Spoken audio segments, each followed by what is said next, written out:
안녕하세요, 아기입니다. 이번 컨텐츠에서는 초보자들이 자주 사용하는 엘리어트 파동에 대해 다루려고 합니다. 엘리어트 파동은 명확한 이론이 있고 많은 사람들이 수익을 올리는 데 활용하고 있습니다. 저는 이번 컨텐츠에서는 엘리어트 파동을 잘못된 이론이라고 비난하는 것이 아니라 엘리어트 파동을 활용해서 초보자들이 조금 더 쉽게 거래할 수 있는 방법에 대해서 제시하려고 합니다. 엘리어트 파동을 말하기 전에 심리적인 부분을 조금 말씀드려 보려고 해요. 인간은 논리적인 동물입니다. 논리적 구조가 이해가 되고 납득이 되면 그것은 확신으로 변할 가능성이 높고, 확신이 되면 쉽게 행동으로 옮기게 되는 경우가 많습니다. 때로는 그 논리가 잘못되었다고 하더라도 이미 논리적으로 설득되었기 때문에 쉽게 행동을 바꾸지 못하는 상황이 생기기 쉽습니다. 흔히 말해 이것은 확증 편향이죠. 이 구조에 가장 취약한 것이 저는 엘리어트 파동이라고 생각합니다. 그것을 조금 보완해서 엘리어트 파동을 저만의 방식으로 변형의 매매에 적용해 보았습니다. 오늘은 이 부분에 대해서 얘기해 보겠습니다. 엘리어트 파동의 기본은 너무 많은 분들이 설명하고 계시고, 제가 지금 이것을 하나부터 10까지 모두 말씀드리기에는 시간적으로 너무 오래 걸리기 때문에 굉장히 빠르게 함축적으로 짚고 넘어가겠습니다. 랄프 넬슨 엘리어트가 만든 엘리어트 파동 이론은 상승 또는 하락 추세에는 8개의 파동이 한 사이클로 구성되어 있으며, 그 구성은 5개의 충격 파동, 흔히 말해 임펄스 파동이라고 하는 파동과 3개의 조정 파동으로 이루어져 있다고 말하고 있습니다. 우측에 보시면 1파부터 5파까지 5개의 파동으로 구성된 한 파동이 충격파 또는 임펄스 파동이라고 부르는 추세 파동이 나오게 되는 거고, 추세가 터진 후에 ABC 3파동으로 조정받는 것이 가장 기본적인 엘리어트 파동의 한 사이클입니다. 엘리어트는 대파동 임펄스 내에 각각의 소파동에서도 각 파동의 8개 파동으로 구성되어 있다고 말하고 있는데요. 보시는 것과 같이 임펄스 1파동 내에도 작은 임펄스 파동이 있어야 하고, 3파에도 5파에도 모두 임펄스 파동이 존재해야 한다고 말합니다. 결국 엘리어트 파동을 매매에 적용할 때 가장 핵심적인 부분은 임펄스 파동이 3번 나올 때까지는 조정이 있더라도 현재 추세가 이어진다. 그리고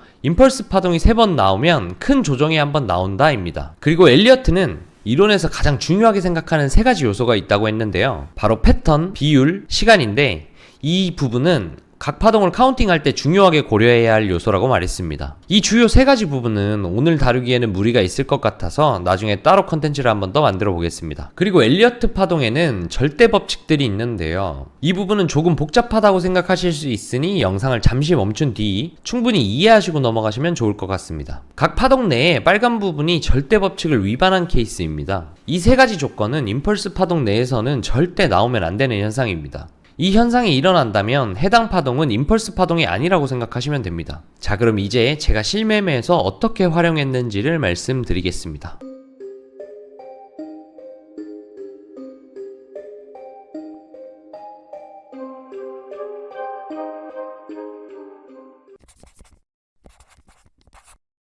자, 이 2개의 차트를 보여드릴게요. 위 차트에서 신규 진입을 했다고 생각해 봅시다.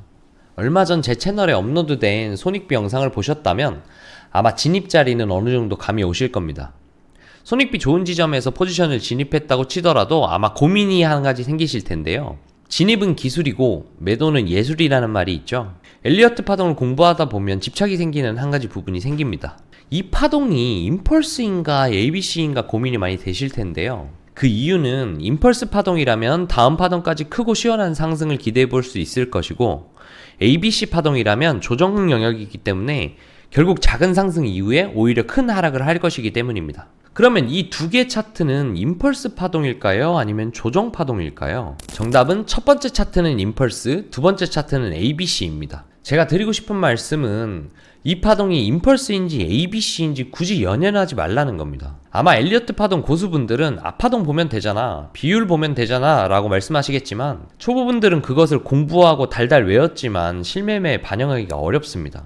이렇게 깔끔하게 나오지도 않을 뿐더러 앞파동이 섞여 있으면 이 구간이 어떤 구간인지 캐치해내기가 쉽지 않습니다. 그리고 엘리어트 파동을 잘 하시는 분들도 이 파동이 진행되는 중일 때는 임펄스인지 ABC인지 정확하게 알 수가 없습니다. 그래서 저는 욕심을 버렸습니다. 그림에서 보여지는 것처럼 욕심만 버린다면 손익비가 좋은 자리에서 롱 포지션을 진입했을 때 임펄스와 ABC가 동일하게 상승하는 구간, 즉 공통 구간이 끝나는 지점에서 50% 익절을 해놓고 기다린다면 이후 나오는 파동이 임펄스인지 ABC인지 볼 수 있는 여유가 조금 생깁니다. 여유있게 끝까지 본 뒤에 임펄스가 나온다면 더 수익을 보고 좋은 자리에서 나머지 전량 익절을 한 뒤에 추후 파동에 대한 대응을 할 수 있습니다. 첫 번째 파동에서 임펄스 형태를 띠고 있는 파동이 나왔고 재차 상승한 파동도 임펄스 파동 같이 보입니다. 그럼 그때서야 이제 이게 임펄스 1파와 3파가 나온 거구나 라고 인지하고 4파 조정이 나오면 롱 포지션을 받아봐도 되겠다 라고 매매 시나리오를 수립해 볼 수 있는 거죠. 그렇게 시나리오대로 4파동이 수렴 조정으로 진행되었고 4파동 조정 시에 롱 포지션을 진입하여 5파 구간을 매매할 수 있을 것입니다. 단지 여기서 중요한 부분은 4파가 나오더라도 무조건 하락에 롱 포지션을 받는 것이 아니라 확인 매매를 하고 손익비가 좋은 자리를 보고